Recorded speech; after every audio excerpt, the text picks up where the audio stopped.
Hi everyone, it is Carla the Bubble Lush and I'm on a pumping break, so I'm going to film today's vlog. I get this question all the time, so I'm going to answer it once and for all. This vlog is going to be Consignment Events 101, or as I prefer, Consignment Events for Dummies.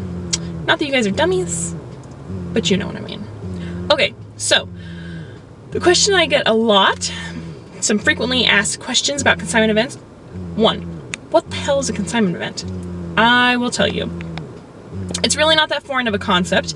Think of a consignment store. It's a place where you take the stuff that you no longer want and you give it to them and they sell it, and then they give you back a percentage of the sale price. They keep some of it to cover their overhead costs and basically just as a fee for selling their items for you.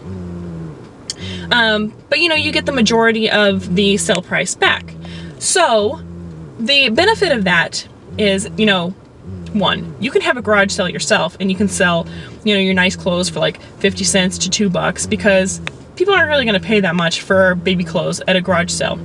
But if they go into a consignment store, especially like a children's only consignment store, they're most likely going to pay higher prices, and you have like a captive audience, so the likelihood of your items selling is a lot higher. So you're paying them kind of that premium, but you're basically kind of guaranteeing that your items are going to sell.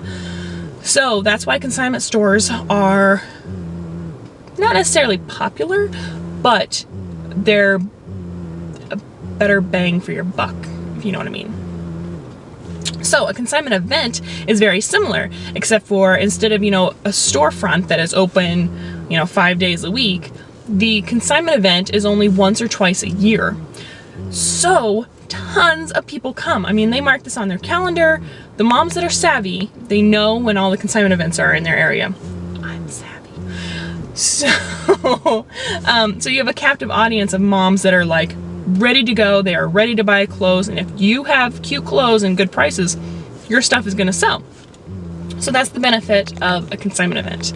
That's what it is. It's basically, it's not necessarily all used stuff. Sometimes it's just stuff that you don't want anymore. Maybe you got it as a gift and they never even wore it, that kind of thing. And there's a lot of good clothes there. Excuse me. And a lot of just baby items in general. Water.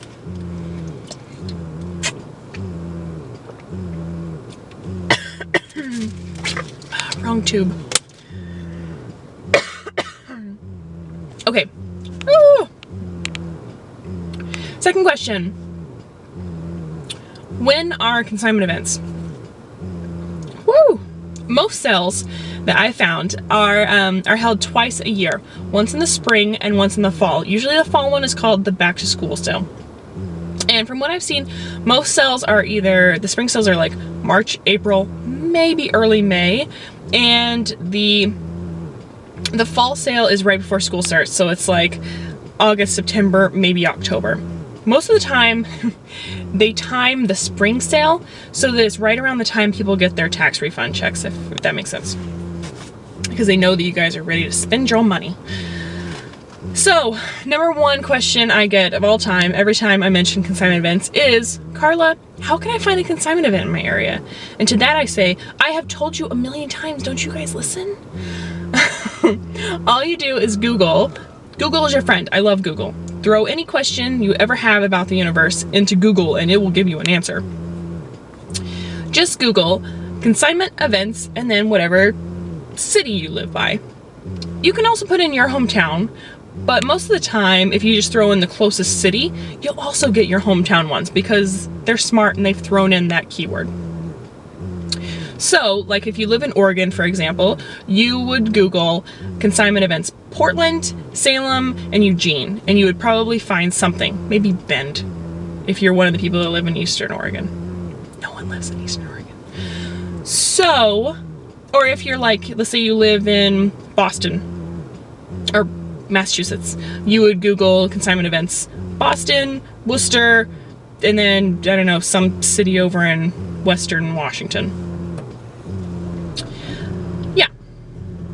Let's turn the power off. There we go. So, you know, you just search the cities near you, search your area, because most of them are held in cities. Sometimes they're held at like small churches and stuff, but a lot of times what I found is the bigger sales, or they're just going to be in the cities. What are you gonna do? What are you gonna do? All right, so tips. Carla, give us all your tips. Here are my tips. Number 1. Most of these sales have a website. Look on the website and try to find where you can register as either a first-time parent or where you can volunteer. And if you're having problems navigating their website, just take the sales name. Like we have one that's called Ever After Resale, I think it's called. So you would just throw into Google Ever After Resale Portland, and that'll kind of like find it. And then you search like pre-sale or volunteer, and Google will spit it out, the website where it says that. Google will help you. Work with Google. But if you qualify as a first-time parent, meaning you are pregnant or you have a child under the age of 1, register as a first-time parent, because most sales, if the sale is worth their salt, they will have a pre-sale. And the pre-sale is for the people that are selling at the sale, so the consigners. It's for the volunteers, and it's usually for first-time parents, foster parents, sometimes teachers, or teen moms, that kind of thing. Usually they do kind of an outreach like that. So register as a first-time parent because it will get you into the pre-sale. And the pre-sale is where you want to be, because there's always a seller out there that is not really all that concerned with money, and they just want to get the cute clothes out of their garage, and they will sell brand name stuff for like $1 or $2. And the only way you are going to get your little hands on those cute clothes is to get to the pre-sale, because once it's open to the general public, you don't stand a chance. So if your children are older than a year and you're like, but I can't be a first-time parent, volunteer. Usually the shifts are like 4 hours. They take, I don't know, like maybe 10 minutes of training. It's not that big of a deal. Hannah and I are going to greet people at the sale on Friday, and for being a greeter, we get into all the pre-sales, which is awesome. You can also, hang merchandise, be a bagger, assist people. It's worth your time, I think. If you have it to spare, it's worth your time. Look on the rules, though, whether or not you can bring your baby. Like, at the sale that I'm volunteering, you can only bring your baby if you're going to be a greeter and the baby is under a year. So I signed up to be a greeter, and I'm going to attempt to wear Hannah for 4 hours. I don't think it's going to work, but I'm going to try. Hopefully she'll nap. It's kind of during her nap time, so hopefully that helps. Okay, another tip. Most sales are like 2 or 3 days long. Some of them are only 1 day. But always look, because usually at the very last day, or the last couple hours, if it's a 1-day sale, they will have most items half price. This is awesome. So what I usually do in the first couple of years, the last couple times I've gone to sales, is I go either to the pre-sale or the very first opportunity I have to go to the sale open to the general public. So like Friday morning type thing, I go. Buy all the cute stuff that I'm willing to pay quote unquote full price for.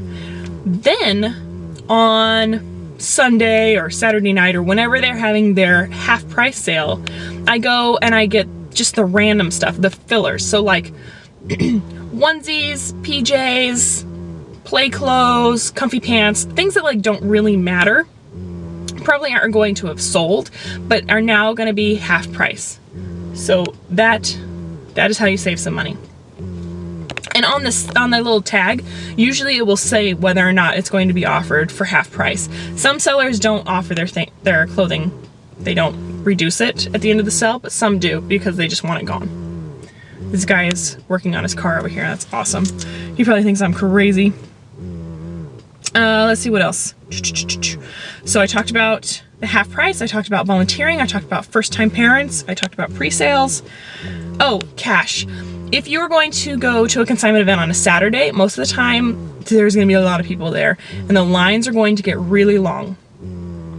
If you bring cash, most of the time there's an express lane, or there's like one cash register that only does cash, and they'll like call out on the line, does anyone have cash? And everyone's like, no, I'm paying debit card.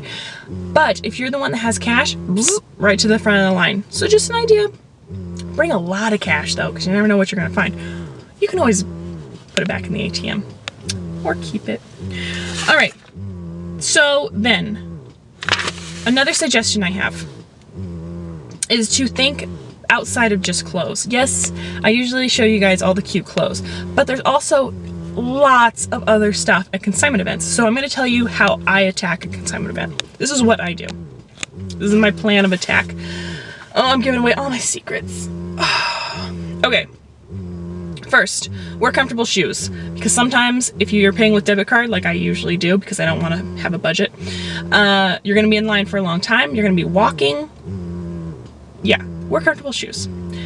Also, wear comfortable pants that you can like squat in, because most of the time they hang the clothes in like double racks. They have a top rack and a bottom rack, and you're gonna have to like squat down and like look through all the clothes and look at the price tag and look at the size tag and stuff. So I usually end up like spending most of the sale like squatted down on the looking at the lower rack. I'm 6 feet tall, so that sucks.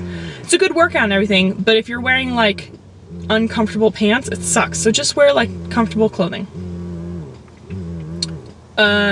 Yes, I usually bring my own bags, because I have a bag that like you can set it down and it just holds its shape. It's open, but you can also consider bringing a laundry basket. Laundry basket is a good thing. Okay, so enough of that. When I walk into a sale, I do not go straight for the clothing, because I figure there's usually a ton of clothing, and that's not where the competition is. The competition is for the toys. So I first look at the big toys, like the activity tables, the walkers, the exerciser, the jumperoos, those kind of things. Look at those first. Usually there's going to be multiple items of like the same thing. So look around, try to find like the cheapest one that's in, you know, good enough condition, and take that. Sometimes the tickets rip in half and there's like, so you don't have to carry around the item with you. And sometimes they don't, you know, part of the ticket doesn't tear off and you have to carry the item with you. In that event, take advantage of the hold area. Usually there's going to be a hold area. You just walk it over, say, my name is Carla, I'm going to pick this up in 2 hours, blow, and they'll keep it for you. So after I look at the like big items that I might be looking for, like they usually have furniture, gliders, strollers. There's, you know, those baby carriers that are backpacks and they're on like metal frames. My husband got one of those at the sale. He got it wicked cheap. It's like totally brand name. Still, it was new with tags, and I think he got it for like 15 bucks. It was ridiculous. So look for like big items like that first. I also bought my Moses basket. I bought like I think it was like a $95 Moses basket. It was wicked nice. You guys have seen it. It's Hannah's toy little basket now, but she used to sleep in it as a baby. I got it for like $5. So look at all that stuff first, and then look at the smaller toys, like the developmental kind of toys. Those usually are items that you have to carry around with you. So what I'm saying is, you know, like grab all that stuff first and then throw it in the hold area and then go look at the clothing. That's my suggestion. So after you look at the smaller toys, then I would suggest looking at children's books. Children's books are wicked expensive. I don't know if you've looked, but they're really expensive to buy new. And as long as the kids haven't like slobbered or ripped pages and stuff like that, a book is a book. So consider looking at the books and at the DVDs. Also, a lot of times at the consignment events, they have like pregnancy books and child development, like what to expect the first year kind of thing, like milestone type books. So those are always neat to look at. Oh, it's getting hot in here. Whew. And then where do I go? All right, so I look at big toys and furniture and stuff. Then I look at small toys. Then I look at the books. Then I go back and I look at like the children's feeding items, so that like bowls and spoons and bibs and all that kind of junk. Then there's usually a pump area, and I have mixed feelings about buying used pumps, but they'll have like bottles, or that's where I bought those lily pads, reusable breast pads, but they're kind of like silicone. You can just totally rinse them and sanitize them, they're fine. Stuff like that. Nursing covers, that's all going to be there. And then where do I look? Oh, linens. Usually they have like extra sheets. Like, of course you have the cute sheet that comes with your nursery set and everything's cute and blah, blah, blah. But inevitably that kid is going to puke in the middle of the night, or they're going to spit up, or they're going to snot, or they're going to drool. They're going to do something. They're babies. So they usually have extra sheets, or those crib savers, or pack and play sheets. All that kind of stuff is usually over the linen section, and it's a great savings. Sometimes they have bumpers, you know, if you guys don't like bumpers, I understand. But extra receiving blankets, all that kind of stuff. Because a lot of times people receive like, you know, 15 blankets at their baby shower, and they just can't use all of them. So sometimes they will sell them at consignment events for really cheap, and you'll get like a brand new blanket. So consider that. And then where do I go? Shoes. I always look at the kids' shoes. This last sale I went to, they had tons of Robbie's, and Robbie's shoes are like between, what is it, like $28 and $33 a pair. I got them from between $2 and the most I paid was like $6, but those were really, really cute. On average, I paid like $4 a pair. So that's awesome. So then what? Oh, then and only then I throw all of that in the hold area, and then I go and tackle clothing. Okay, one other tip to keep in mind is that at the spring sale, most of the time you're gonna be able to find swimsuits and sporting equipment and stuff like that. So that's a really good place to buy those type of items. And then at the fall sale, usually they will have costumes. Oh, I think I hit like either that or I killed my pump battery. What's going on? All of a sudden it just stopped.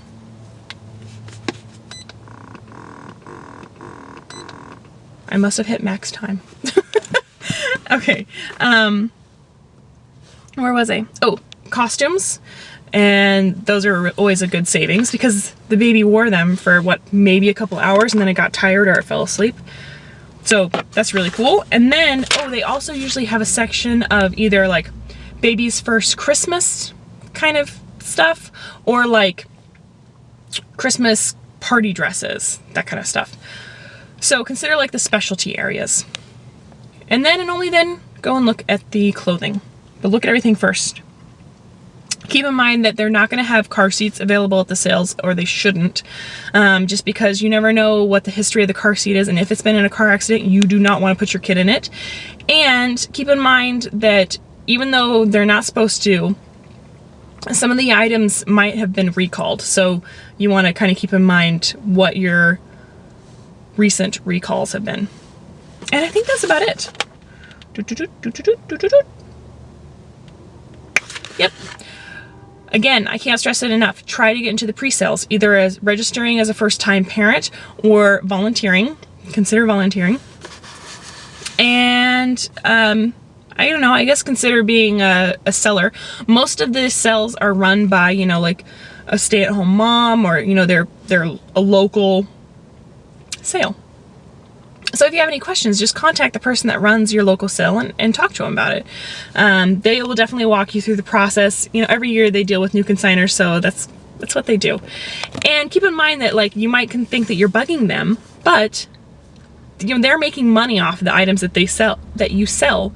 So they want you to sell as much stuff as possible, and they want the sale to be great. So yeah, I guess help them help you. And once again, how you find the consignment events in your area is either throw it into Google, Google consignment events, and then your local city, or sometimes you can find them on Craigslist. All you do is just go into your local Craigslist and just search consignment, and most of the time the consignment sales will come up. So I think that's it. If you have any questions, if I missed something, leave it below, but I think that covers it for Consignment Events 101. Bye guys.